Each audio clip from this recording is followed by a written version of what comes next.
Hey everyone, my name's Derek, and I'm here with some friends to help you as parents. Why are you laughing already? I don't know what's happening there. Are you already trolling me? No, you said to look at you. I was Oh looking at my you. gosh. I'm trying to follow instructions. You said we had to be serious. I know. That's why it's Kathy and I. Like we are very always serious We're over here. really serious. Well, what I Zero was going to jokes. say before you rudely interrupted me is that we really care about equipping parents so they can best shepherd their kids. We do. We do. We really do. Especially Kathy Yes, I need a lot of help.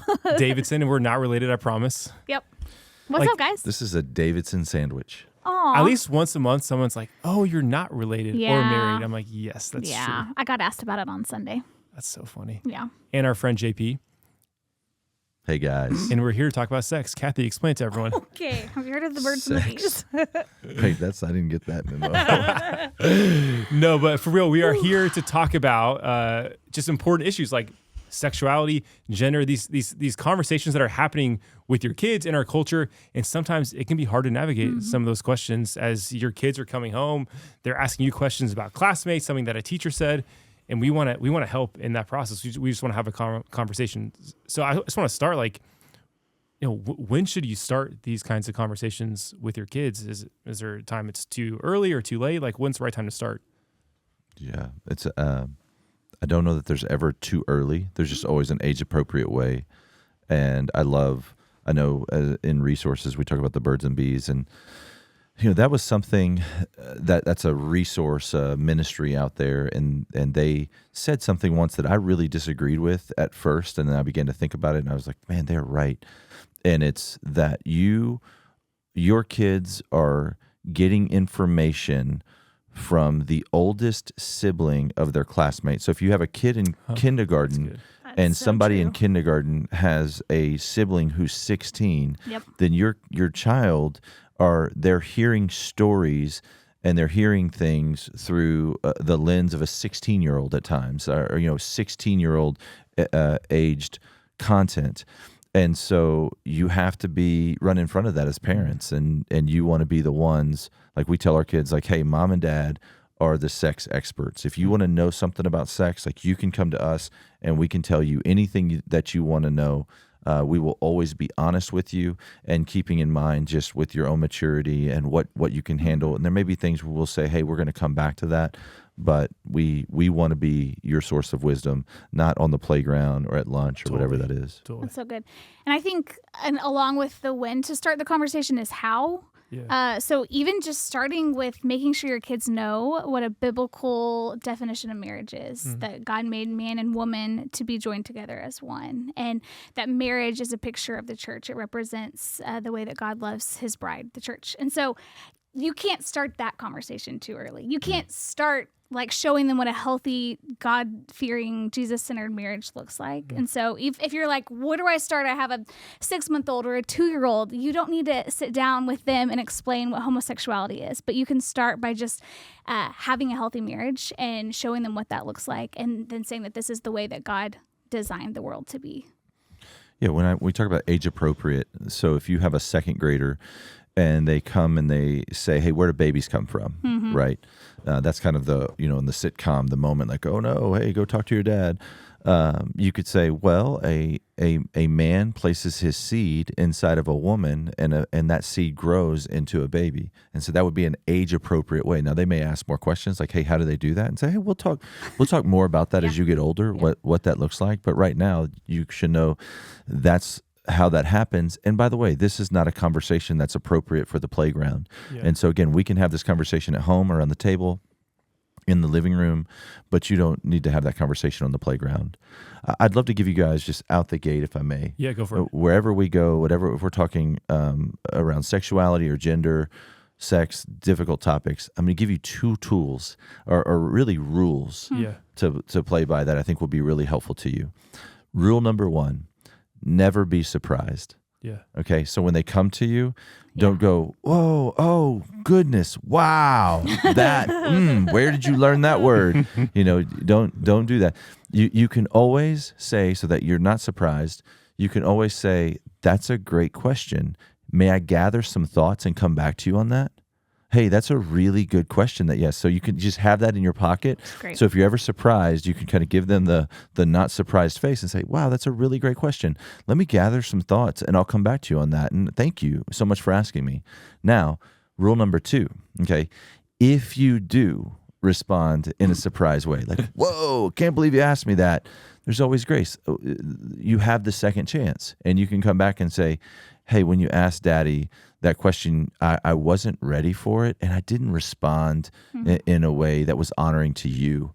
And I'm sorry. And I'd love to have another shot at that. And there's grace, like grace abounds. So I think those two ideas are really helpful when we're having this conversation. That's Because good. the last thing you want is for your kid to think that, oh, Dad didn't respond well. Oh, Yeah. Mom freaked out. I definitely can't go to them the next time I have another question. I did something wrong. Yes, Totally. it's on me. Yeah.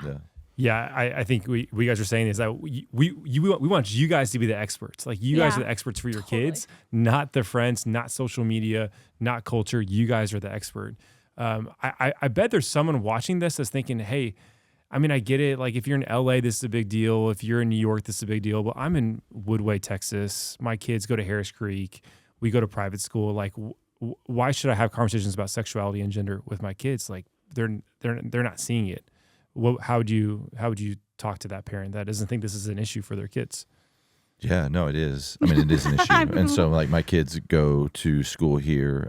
They go to class with furries. If you're not aware of what that is a child that identifies as an animal. And so they may wear cat ears or cat tail or, or cat makeup or an animal makeup. They go to school with people who are in same-sex relationships and acting out on that. They go to school with friends whose parents are in same-sex, like friends with 2 mommies, 2 daddies, and so or 2 uncles. And so for sure, regardless of where you're at in the country, no matter where it is, I think it's pretty safe to say, not naive to say, your children, I mean, even if you just have a TV or a radio, like any kind of means of communication that's coming at them, social media, if they have a phone, they're going to see content that can be confusing as it relates to gender and sexuality. And so you want to run in front of that and be a source of wisdom for them. Yeah, that's good. Like maybe 30 years ago, you could avoid a lot of these conversations, or you could really keep your kids in a bubble. I would love to keep my kids in a bubble, honestly. You know that. And it's not possible because of all the things that you just said. So yeah, be on the forefront of the conversation because they're seeing it, they're hearing about it, no matter what school they're at, no matter if they're homeschooled even, they're around it. Totally. Yeah. So, I mean, you kind of mentioned, a TV or a radio, which is dating yourself because no one has a radio anymore. Except for every car. But like with that, like how do you think through entertainment that you let your kids engage with? I mean, like, do you have to watch every single thing that your kids watch before they watch it? You have to listen to every single thing your kid listens to before they listen to it? I mean, it seems like that's a pretty tall task to ask of parents. Like, what should be the goal there? What should be the vision for parents? Yeah, just Proverbs 4:23 says, "Above all else, guard your heart, for everything you do flows from it." And we, Weston, our son, was watching. He's 10 years old. He's watching YouTube, and it was safe things or content that we thought was safe. But I realized that it was feeding something materialistic in him that was growing, and so we had to just take a season away from YouTube and rethink through some of those things. And so there's sources like VidAngel. There's sources like PureFlix. You can kind of think through, hey, what are the fences that it's okay for our kids to play in? I'm not the most techie guy, but you can, put your settings on YouTube for children, have password protected accounts like Netflix or Amazon so that it's age appropriate content. The only problem with that is I don't trust Netflix to determine what is age appropriate content for my child. Yeah. And so I was watching, or Judah was watching a TV Y7 show, which typically if it's Y7, I don't think twice about it. I thankfully was like in the room because it was a new show. So I was like, I want to see what this is about. Within the first 30 seconds, a woman and a woman and were walking across the screen holding hands, just like casually in the background. And then I thankfully saw it, and he didn't know why, but I was like, hey, let's watch something else. So yeah, you can't go with what Netflix is going to say is appropriate or what Disney is going to say is appropriate. You have to be really vigilant about it. If the creator of the content does not share Christian values, and so this, I'm not trying to fearmonger right now, but Disney does have an agenda, right? Nickelodeon does have an agenda. Hollywood has an agenda, and it's very strategic, and they have a lot of money and a lot of resources to be motivated to put things in front of our kids that we don't want in front of to teach them, to inform them. It's not just putting something in front of them where somebody walks across the screen. It really is teaching them an ideology and a worldview that is different from a traditional biblical worldview, and that's a motive of theirs. And there's no shortage of interviews and sources out there saying as such. Yeah. Totally. One thing I have to keep in mind myself in this conversation is that I need to be consistent in this. I can't just be like, oh, they can't watch anything that has, anything with a same-sex attracted couple or homosexuality or anything sexual. It's like, hey, they can't watch things that have foul language or are really violent or other things that I would say are sinful and not God's best. Like, we need to be careful about what they're consuming in general. And just as I don't want my sons to hear cuss words and then start saying them, you have to be careful what they're watching. But it really isn't just this one issue is like the big bad issue. There are so many things that we need to be cautious about with what our kids are inputting into their minds. Totally. Yeah. And I think that's a good point. Like we want to be consistent. And with that, our kids are going to be around kids who are same-sex attracted. You may have kids who are same-sex attracted. And so how are we navigating this conversation and equipping our kids to both know the truth, but also be able to love just like Jesus loved and just like we are called to love, whether it's family members, friends, teachers, whatever's going on. Yeah. We're not saying, hey, that's weird, that's gross, disgusting, like can't, man, that's dirty. We're saying, hey, that is not God's design. When God made a man and God made a woman, there was an intentional design there. And again, with an age-appropriate conversation, we don't have to use a lot of creativity to understand what his intentional design is. And so we can say, hey, here's a great question for parents. How do we treat people that don't share our values? And the answer is we love them and we share the gospel with them. Even in Matthew 18, when you get to the end of, correction in the church, care and correction in the church, it says treat them like a pagan or a tax collector, which is not to say, alienate them, push them away, say mean things about them, gossip about them. It's to say to love them in the name of Jesus and share the gospel with them. And so that's what we do. And so we're teaching our children that everyone is created in the image of God, that everyone has value because of their designer and their creator. And God is crazy about them, and he calls us to love our neighbor as ourselves. We have the story of the Samaritan. And so it's like, these are our neighbors. Their classmates are their neighbors. And so we're to love them, but not to embrace their values. And so what I always say is, can you have influence, or will you be influenced? And you want to have influence, not be influenced, if you will. And so that's something as parents we have to help our kids think through. And I do. And I have a child in high school, and I have to help her think through that all the time. Is, will you have influence, or will you be influenced? Yeah.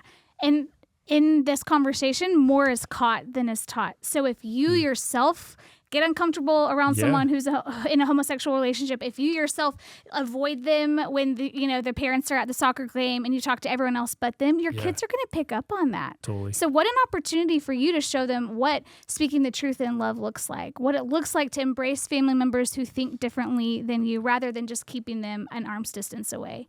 And then when you're talking about the sin itself, that it's not God's best, it's really helpful then, again, with consistency, is to also say, hey, they struggle in this way. This is the sin that they're living out. Mommy really struggles with pride and people pleasing, and they are just as dishonoring to God.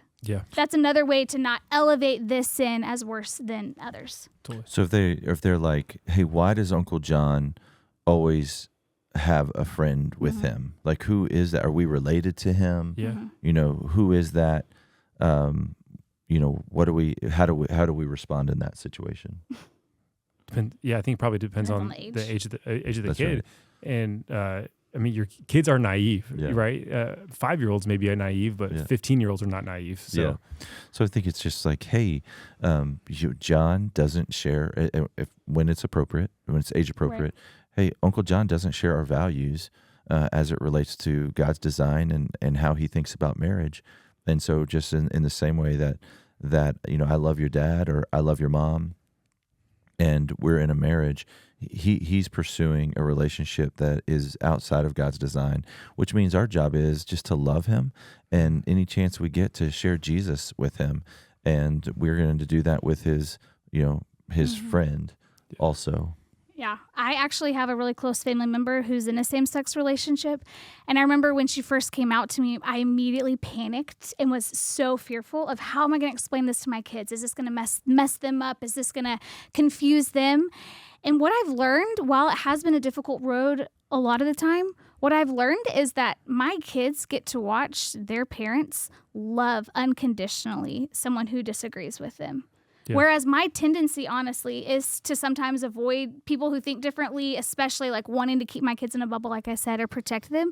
I have no other choice. Like, this is a close family member who I love. And so they get to see us pursuing her partner, showing them Jesus' love as often as possible, while also still holding to the biblical definition of marriage. And so that is truth and love, and it's messy. And I'm not saying we've gotten it right 90% of the time, but they're at least getting to watch that in action. So if that is you, I understand the temptation and the fear that could come creeping in. And I see that. And I'm just saying it's an opportunity for God to work through you to show someone the truth and love, and then to give your kids an example of what that looks like, because they're going to have to do it so many more times in their life. It's really good. Totally.